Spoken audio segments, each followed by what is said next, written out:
Mm.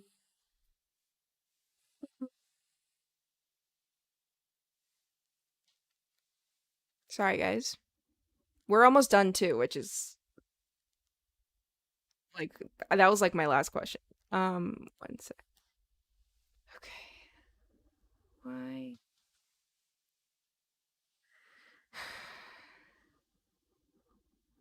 Uh, did I? Oh, I went on to another completely different live, didn't I? That is okay. That's okay. Because we're still here. It's a different live. It's actually next week's live, so we're gonna have to like rename the video and put it on next week's live or what have you. But I was able to come back. So if you could please just give me a thumbs up in the chat room if you see me live, that would be great. Let's see here. Yeah. Okay, so we're back. I wasn't able to go live on a completely new stream, so I had to jump on an existing stream for next week, but we will rename it and then do another stream next week. Hello, everybody. If you are joining us, we are just wrapping up our chat with Ron and Jeff from World of Wonder. We got a copyright strike on the last live, which is why we're on a new live. But here they are. Hey, Ron and Jeff. Hello. We were just talking about the editing process and um, how certain things are emphasized in but also not like too much, that things are given room to breathe, that things are against a white background and not always the gag, not always the punch in. I was going to say that the fact that you have only one round of notes, my kingdom for a single round of notes. I mean, I'm going like some of my clients, it's like, "Oh, the 27th round, you want to go to the 27th round." All right, let's go. And it's not even like these videos get millions of views, like 3 million, 4 million views, and the fact that you can just like push in jokes and it's one round of notes, whereas my clients are like, could you move that 3 pixels to the left again? Like I know you did it 10 revisions ago, but could you do it again? Thank you. I really appreciate you being here. If anyone in the comments has a question for them, that'll be my last question. So let me know in the comments. Um, I really appreciate you guys being here. I know you're super busy. Is us still, are you in the middle of a season? Because stuff is still coming out right now, right? Yep. Yeah. My So other you are, has Trixie and Katya on it right now. there we go. Do you, I will say one last thing. You have a very interesting way of using adjustment layers that I have not seen before. So could you explain to me the various ways in which you use adjustment layers inside of Premiere? I think what we end up doing is that because they're green screen and we have it's two layers. A lot of times people love to do zoom in and outs, but it's just like raw footage that you can zoom in and out of. But if you have two layers, you would have to put that zoom in, either nest them or do it on each layer. And so what we like to do is take the adjustment layer on top and then put on the transform effect. And using that transform effect, you can do all of your zoom in and outs, no matter how many layers, how much text you have underneath, and you don't have to worry about nesting it. And it's just it saves so much time. I didn't even think of doing that. Ron was the one who showed me like that tip that they were doing in the show. It makes it easier to tweak the timing, and in timing and comedy, timing is so important. So it means that we don't have to keep like packing things down to the nest level and unpacking them. Another quick thing you can do with adjustment layers is I fake a sort of like focal blur effect. So I'll put an adjustment layer with a Gaussian blur over the.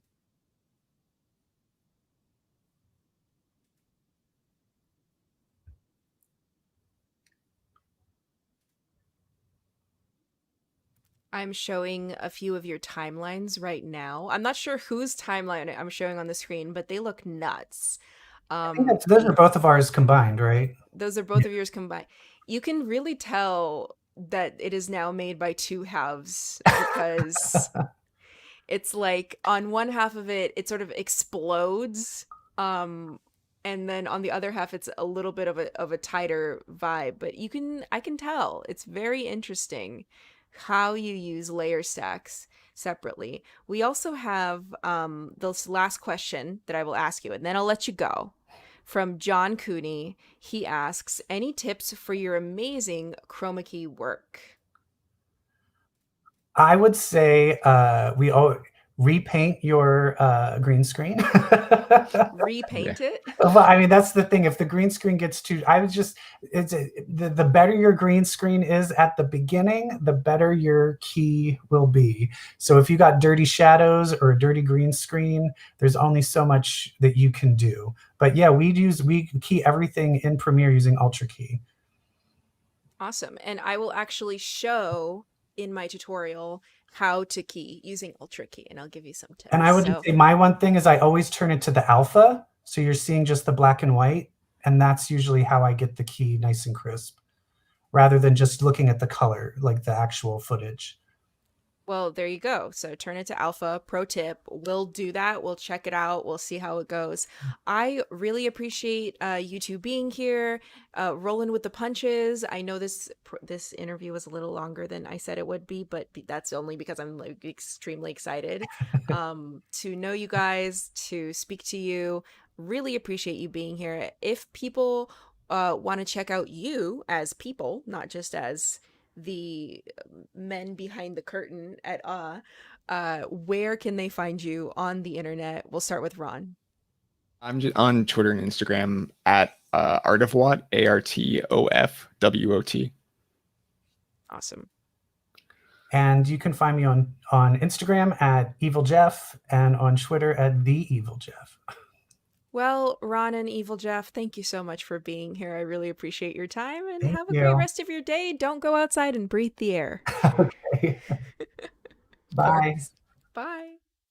All right, so that was our chat. Technical things happen all the time. That's okay because we're live. We're doing it live and we are is the audio back? Can you hear me?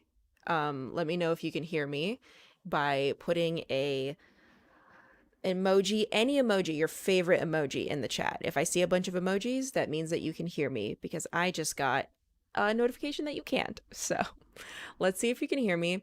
In the meantime, I do want to show you all this website, adobe.ly/tipstuesday, because is where you can get the manual for today's live stream called Editing for Emphasis, and you can learn all the things that I'm about to show you. It'll look like this.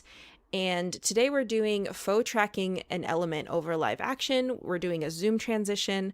We're doing a big face, tiny body effect, and we're doing an old timey film effect.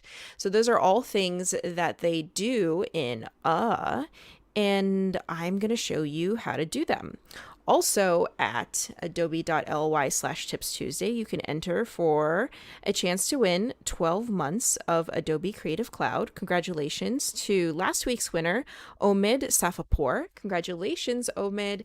You have won 12 months of Creative Cloud, which is pretty sweet. All right, so let me pull up my own manual on the side because sometimes I forget what I did and how to do things. It happens. I'm human. And I'm also running a live stream at the same time. So, let me put everything in its own windows. Okay, so we're starting with faux tracking a PNG element. So here you have my timeline, and this is the PNG element that we are trying to track. It is on the red label right here on V2. I drew this, y'all. Like, I literally drew this on my iPad, so I can show it on the internet because I own it. Let me see. I don't know why my zoom tool isn't working, as always. Let's just check that it is working. Okay. So there we go. So this is an apple that I drew on my iPad, and what we're going to do is we are going to put this apple in my hand. So if I press Shift E, that will disable this layer so I can show you what's underneath. So it's a little clip of me talking. And at one point in the clip, I raise my hand, and that is where the apple will go. This apple, I just brought it in directly from the project window. So the way that I brought it in was, I can delete it if I want. You can take a look at my project window is all super organized by footage, audio, sequences, photos, and graphics. So if I go into photos, there's just apple.png. A PNG file allows for transparency, which is how you're going to get that transparent apple happening. And then I just drag it onto, actually, you know what? I'll make it just long enough to be in my hand. So I'll go to the beginning of where it needs to show up, which is around here. So I'll start it there, and then it should come out of there. So it's only for that part of the timeline. Now I can use the transform controls over here to transform it and move it. So first thing I'm going to do is scale, because scale is going to be a constant thing that I am not transforming. So I'm going to hover my mouse over the scale control and change the scale of it so that it kind of looks like it's supposed to belong in my hand.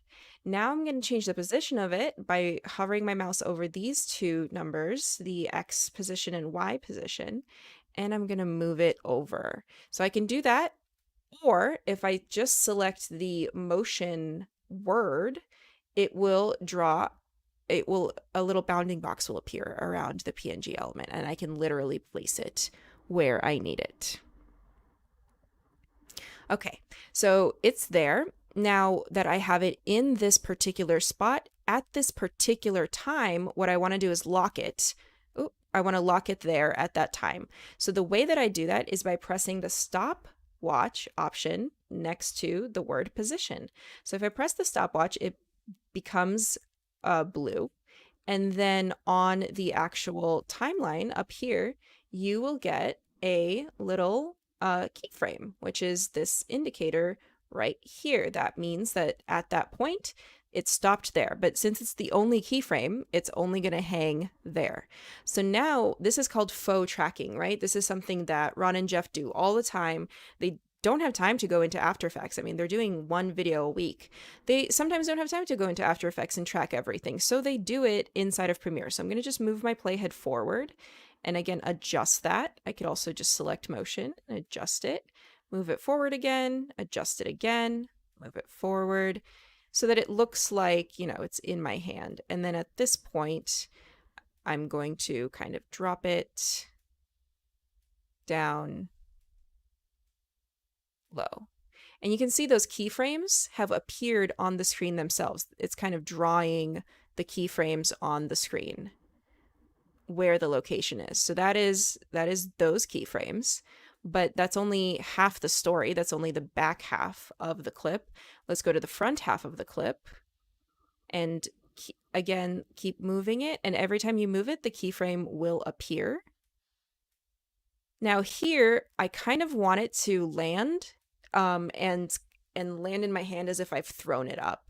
So here is the big tip for moving any kind of graphic elements within either your After Effects composition or your Premiere composition, is that you want to add some bounce. Whenever an object goes in the real world, goes from point A to point B, it doesn't just linearly with the same velocity go from point A to point B, right? It doesn't just go and lands there, right? It's usually like a little speed up at first, and then it goes past the point, so there's a little bounce, and then it goes back.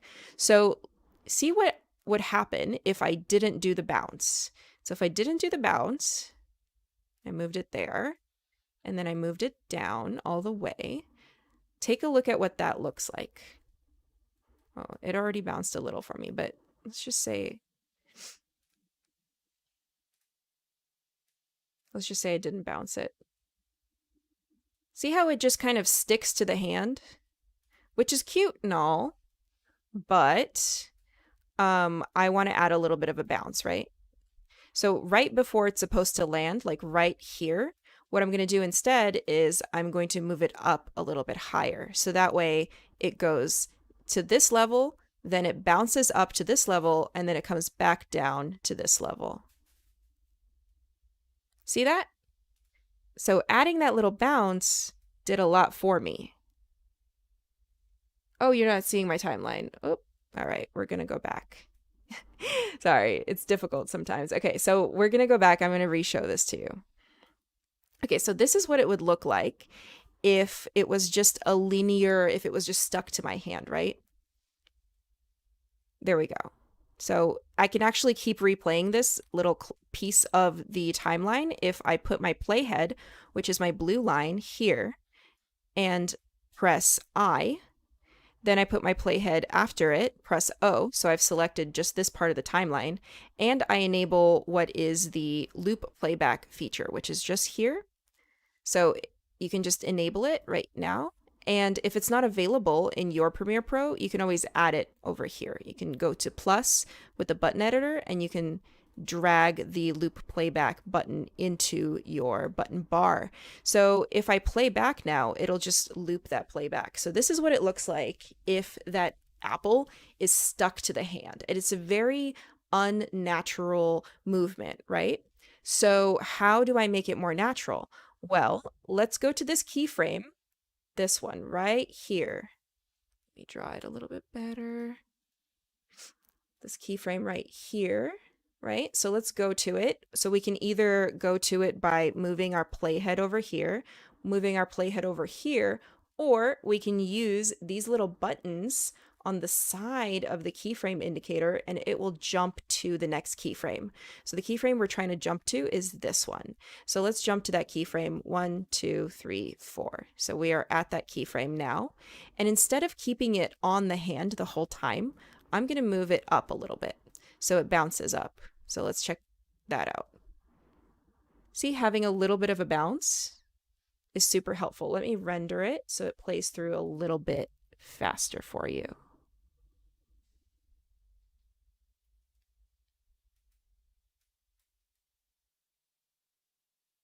Cool, right? So definitely have that bounce happen because it just looks a little bit more natural with that. And actually it's coming from, it should be coming from a little bit, maybe this, a little bit more to the right. Yeah, there we go. So that is how to add a PNG element.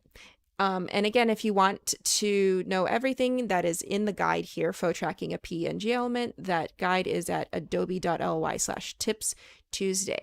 The next thing I'm going to show you is a very simple transition that you can do that's not really a transition at all.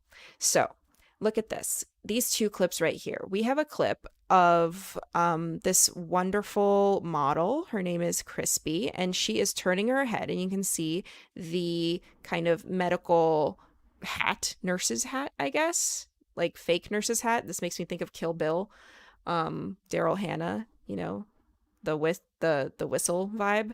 And then you have this clip of her wide, right? So we kind of want to transition from the clip of her close up to the clip of her medium, I would say. So this transition right now, this is what it looks like. So let me turn on that loop playback so you can see what it looks like currently. It's not great. It's passable, but it's not great. So this is what we're going to do. First of all, we are going to line up in time exactly the positioning of both clips so that it looks like it's coming, that they're going straight from one to the other. So we'll line it up so that, okay, right where you kind of see a little slice, that back slice here, we'll cut it there. So we'll just use the keyboard shortcut W, and that will cut everything from here to here and ripple this blue clip forward. So if we just press W shortcut, it'll do that. And then the back clip, again, we will find that place where we see that little kind of pizza slice. There it is. There's that pizza slice. So we want to cut everything from where our playhead is currently to the beginning of that clip. So we want to place a cut here, and we want to cut this part out. So we're just going to press the Q button. So now it's a little bit better, right? Because it's more of a intuitive transition, but it's still not the best. We can do a little bit better. So we're going to do a tiny zoom transition just really quickly on it. And actually, we're going to start a little bit earlier. So, but I want, you know how we did this cut perfectly here? So I want to start the cut a little bit earlier. So instead of doing like the whole thing again, where I go back, I move this over, then I click this, I move that over, you know? Or actually I could. Yeah, actually I could, because they're at different speeds.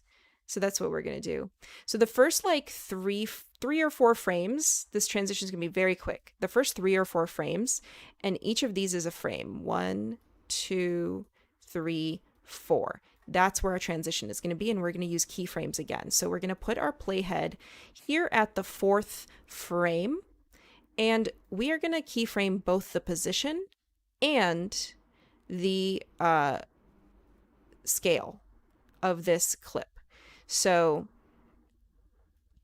we go up here to the motion controls, and we're going to press the position and scale toggles. So you can see now it has added the position and scale keyframes to our timeline, or to our clip. Next, what we want to do is we want to line up the clips. So we're going to just move this clip up one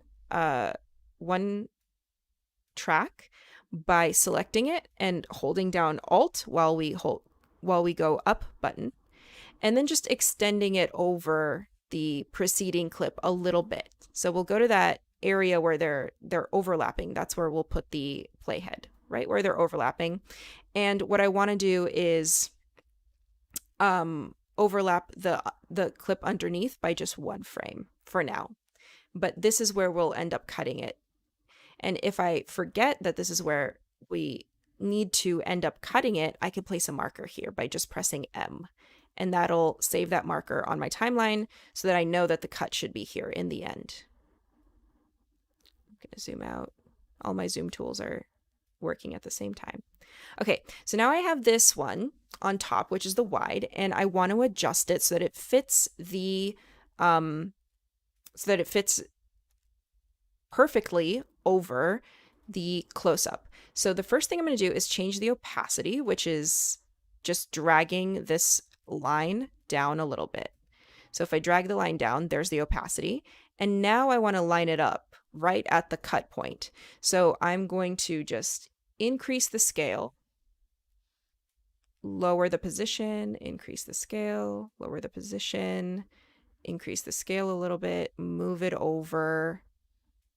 And it doesn't matter, I'm going to, the scale that I'm going to is 219%, which means I am losing pixels, but it's such a quick transition that it really doesn't matter. I'm also going to adjust the bottom clip as well. So I'm going to scale it up a little bit just so that I can have that room to manipulate it. There we go.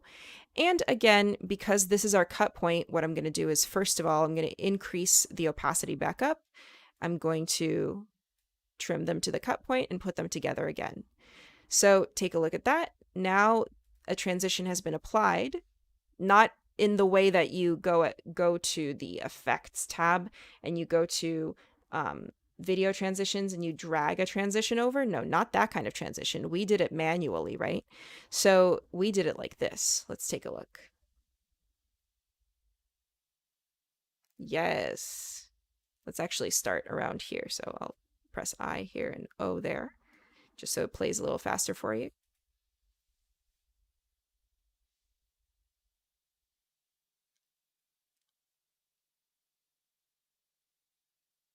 Let me know if you have any questions in the chat room. John Cooney says, in the last clip, you created an animation for the apple. How could I add a green screen shake that does or does not affect the apple animation as a child parent object? That is a little bit too complex for this tutorial. I'm sorry. We got to keep going. But definitely ask me that in DMs on Instagram and I could tell you. All right. So that is how you do that quick transition. The next transition is something that they do a lot in which is the tiny face or tiny body giant face effect. And this is what it'll look like eventually. This is what it kind of looks like.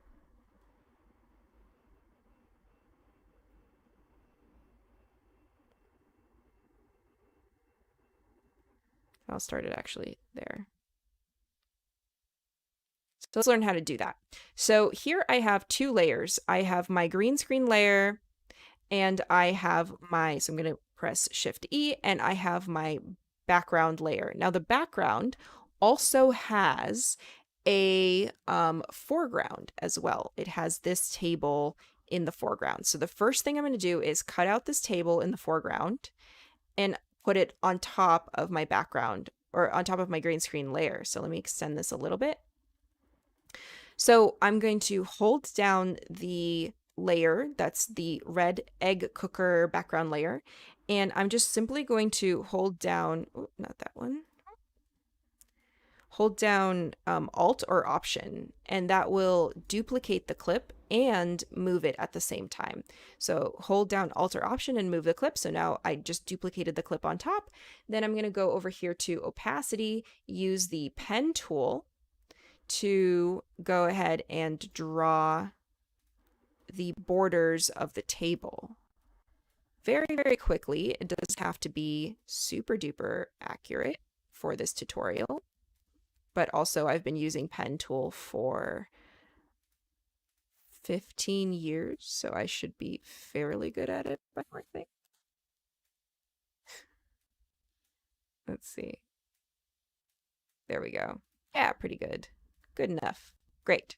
So now I have outlined the table by itself, and you can tell because when I hide all the other layers, it's just the table there. And when I enable my green screen layer, you can see me behind that table. So let me just disable that table layer for now. Let's focus on the green screen. The first thing I do again is I'll use a pen tool to draw green screen. I want it out of there. There we go. Now the edges are a little rough, so to make them a little bit feathered, I'm just going to increase the pixels of the feathering. So I'm going to increase it up, not so much. You see the other edge of the little bit, and then I can also adjust these corners as needed. Just these Bezier points as needed. There we go. That's good. Okay. Now I can move it to where I need it to be. So if I enable that foreground layer, I can now use position controls or just select motion and move it to where I need it to be. So now let's use the keying that Ron and Jeff use to key me out of this background. So you can go to your effects window and type in key, and they use the Ultra key. So it's a very simple key. You can just drag it directly on top of your footage.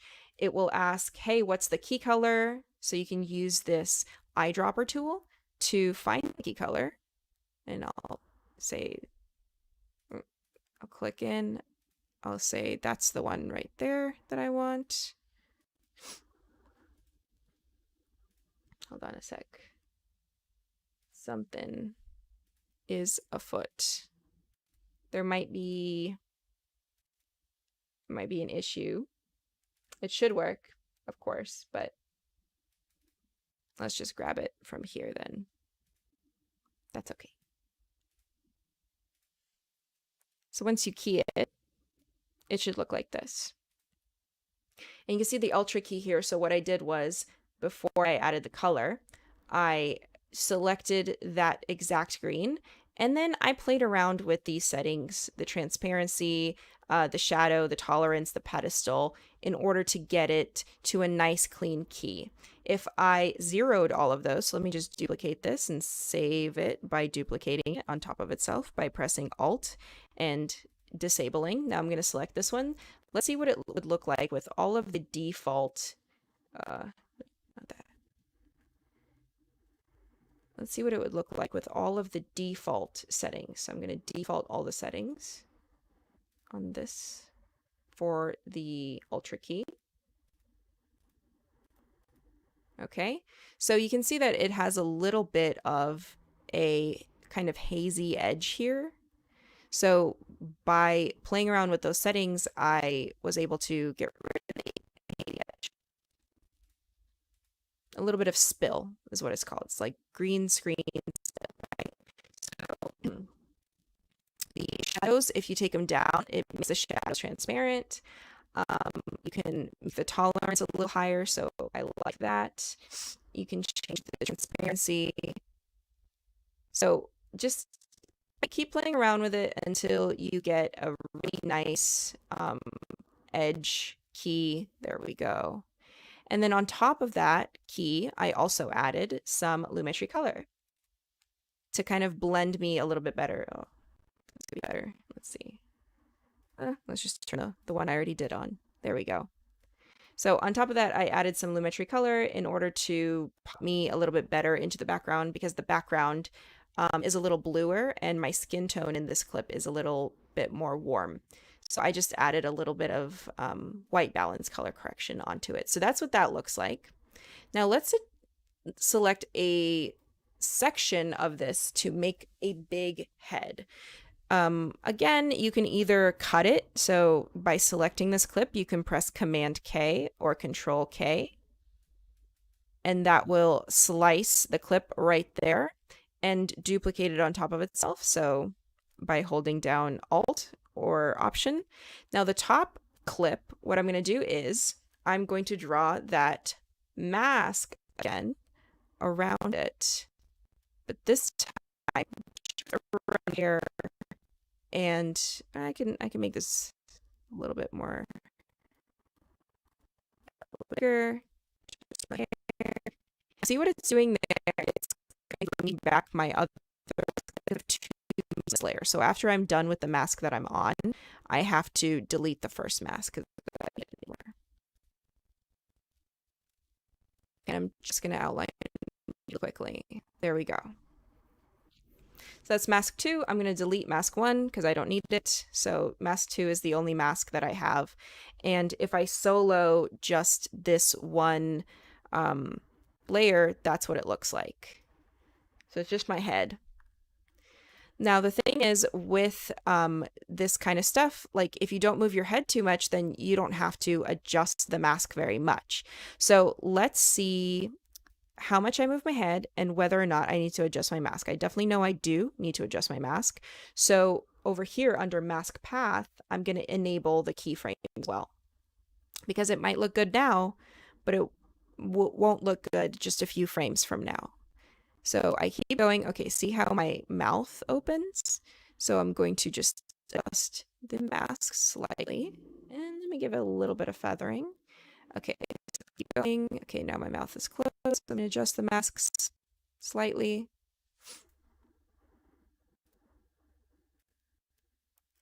Keep going. So it's mostly the bottom of my chin that I'm adjusting. Everything else can pretty much stay. But I don't want any get in there because the neck is going to be tiny. So I want it to be the tiny and head to be the big one. So yeah, every time there's a significant movement, I move the mask. As I'm moving, you can see that it's adding keyframes over here. Yeah, I mean, good enough for this. And now I'm going to just increase the entire size of this entire clip over here under scale to however big I want the head to be. So that's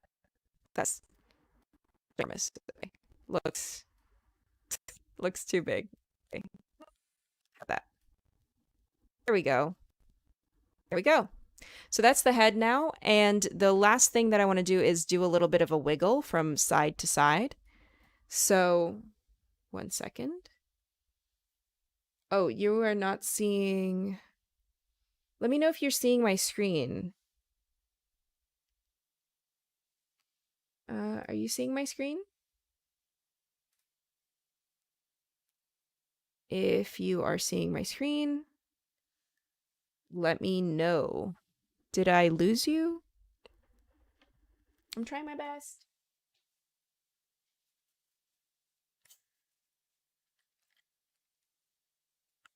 Let me know if you can see my screen.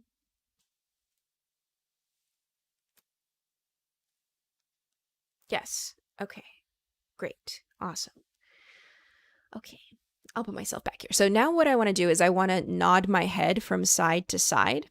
But in order to do that, I need to place my anchor point. What am I doing? What did I do? In order to do that, I need to place the anchor point right here.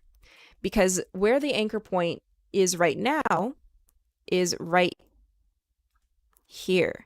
And how can I tell? Well, I selected anchor point in the transform controls, and this blue target kind of, I guess it doesn't change size. This blue target kind of icon appeared, and that is the anchor point. So if I tried to change the rotation of my head right now, so that is in the rotation controls up here, if I tried to change the rotation of my head, it would rotate from that anchor point, so it would go like this, which is not what I want. I want to do a little head shake. So what I'm going to do instead is just move just and drag it and move it to the base of the head. And now I can give a little bit of a, on the back end of this pop, like maybe right here where my eyes open up again, I'm going to add a rotation keyframe, rotate it back a little bit. It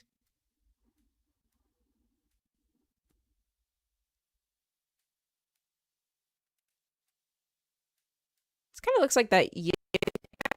What are those cards, those greeting cards? And I also see that I have clipped a little bit of my skin here in the mask, it looks like. So I can refine that by just going back to mask, going back to each keyframe and just make one Bezier point over a little bit. Because blue into blue hair looks fine, but if you're clipping some skin, then that is an issue. So that is what this looks like. Cool, right? And you can do it in Premiere. You don't need anything fancy. Cool. All right, so the last one is really fun. It is, I think I have time. Yeah, I have time. The last one is how to make something look like old school film. And the way that, I mean, there's a million ways to do this. The way that I sort of made it look is, or the reason that I would use this effect is if you have a clip that maybe is a little bit shaky or maybe isn't as good as other clips, or maybe you want to keep the action, but at the time you were repositioning your camera. So you can make it look like old school kind of film because at that time, you know, if people were hand holding cameras. You can make it look like a handy cam, you can make it look old, and then that kind of pulls off the effect. So here in this setup, I have my friend Maya, and she's wearing this blue outfit. So whenever she's wearing the blue outfit, what I want to do is have like the really nice video quality, like the full Monty. But when she's in the red outfit, I want to do the little effect. So this is what the effect looks like. This is what the couple clips put together anyway look like. And then it goes back. And then, you know, obviously you can use the loop playback option. So basically when it's in the red outfit thing, I just, you know, I was repositioning my camera. So I still want to use the clips, but I want to add some other stuff. So this is how I did it. number one. So let's go to, there we go. So these are the two clips right here. Oh, they already have some stuff on them. What was I thinking? What was I doing? Okay. Let's place them back to where they belong. Okay, so this is what the clips look like naturally, right? They're just like this. Yeah, not that impressive, etc. So these were shot log, which means it's kind of a flat picture profile. These were also shot log because they were shot in the same camera. So if I turn the Lumetri color off over here that I added, you can see the log coming through. So that's what I'm going to do. I'm going to do the same thing to this clip, and then I'm going to make it black and white. So I'll go to Window and open up Lumetri color, and there it pops up on the right. And then what I'll do is first I'll put a LUT on it to colorize it and make it a little bit more vibrant. Maybe that one. You can also upload whatever LUTs you want here. And then I'm going to go to the creative section, and here under looks, what they have is some noir looks. So if you scroll down here, you have like a bunch of noir options. So I'll go with noir 1965, and then I'll audition other options by just clicking on this. So looks like maybe that. Let's see, maybe that. I like that. But maybe I'll stick with, okay, I like that vibe right there.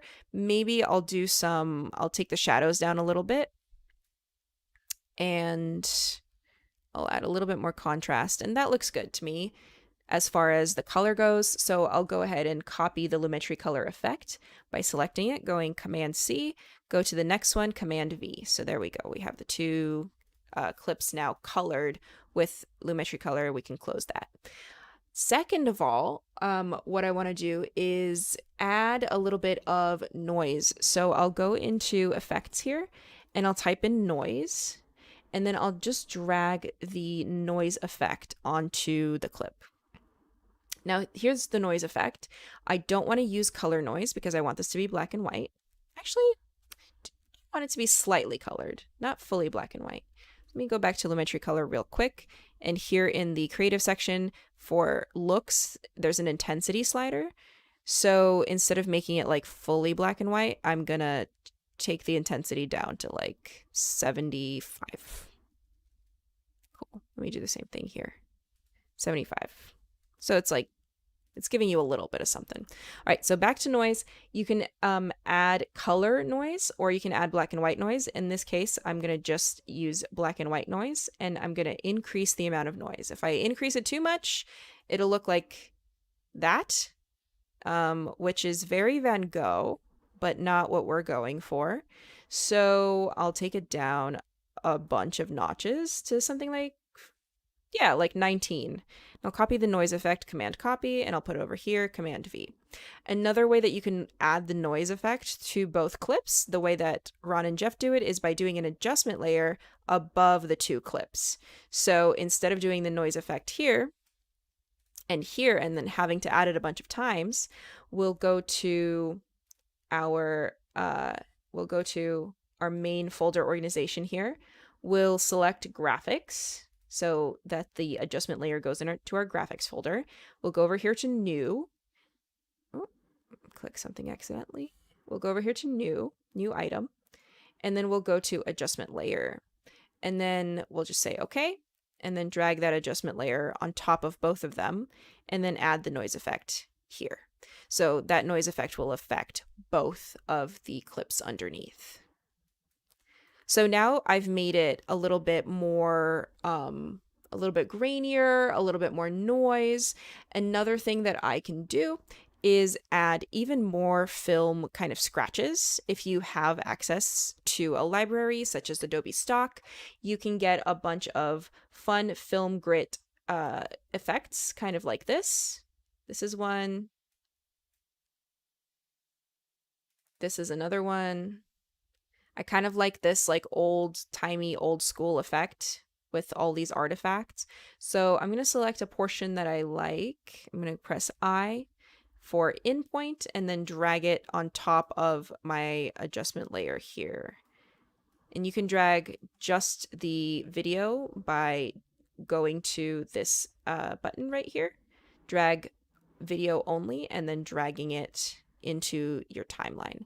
So obviously it doesn't show through anything underneath it. So in order to show something through underneath it, I'm going to have to change the blending mode.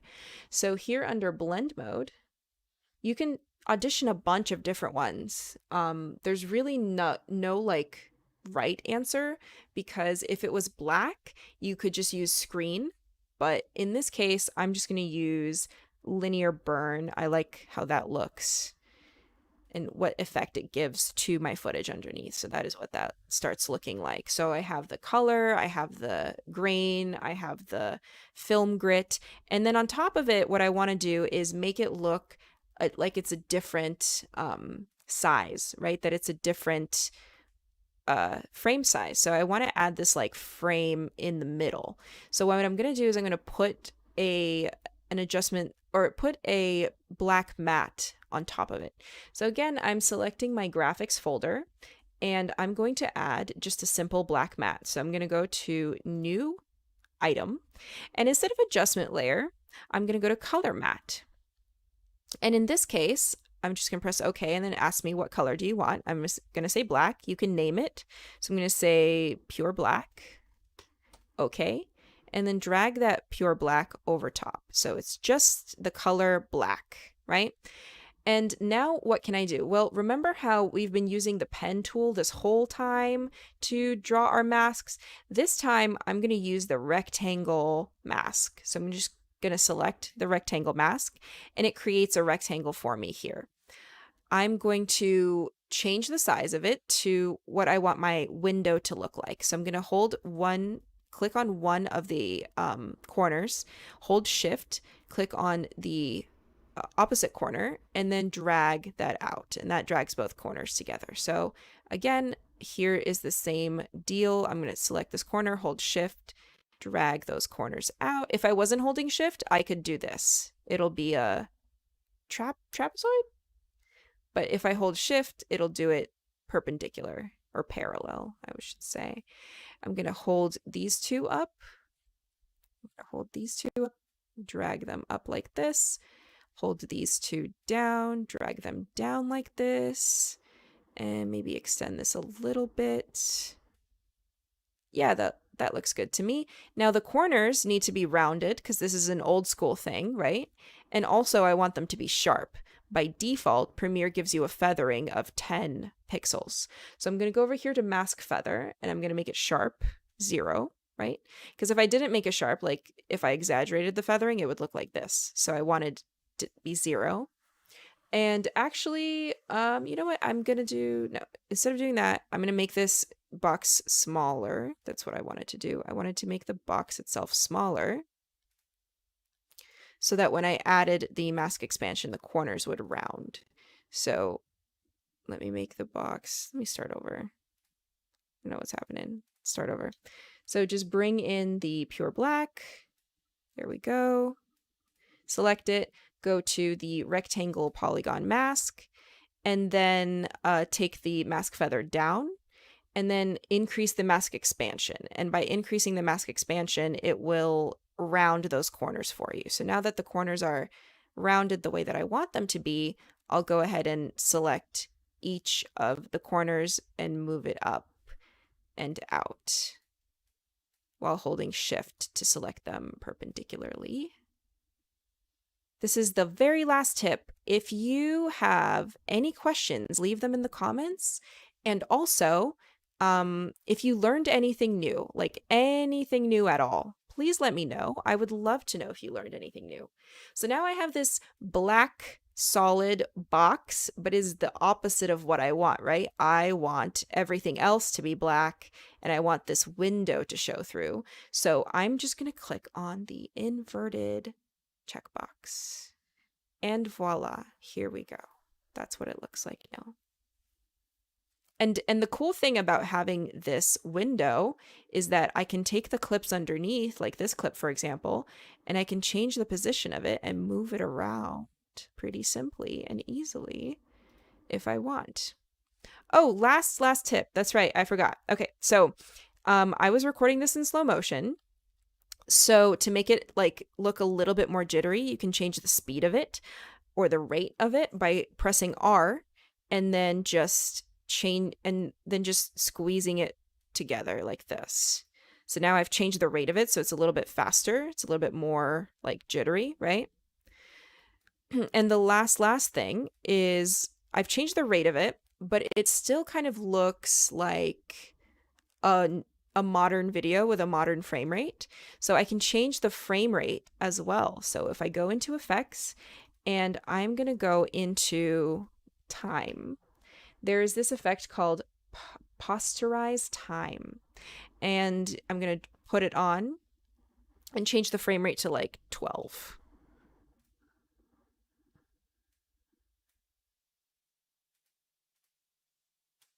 And then in the end, it's going to look like this.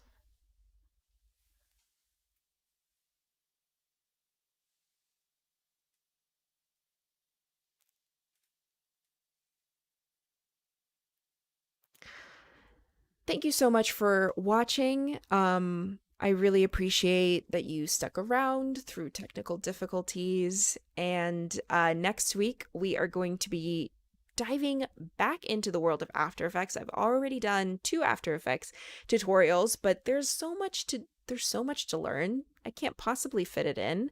So, of course, we're diving back in. Daniel Hashimoto, Action Movie Kid on YouTube, is our special guest, and we're going to be talking about how to add animated stickers. So remember the way that we did the apple?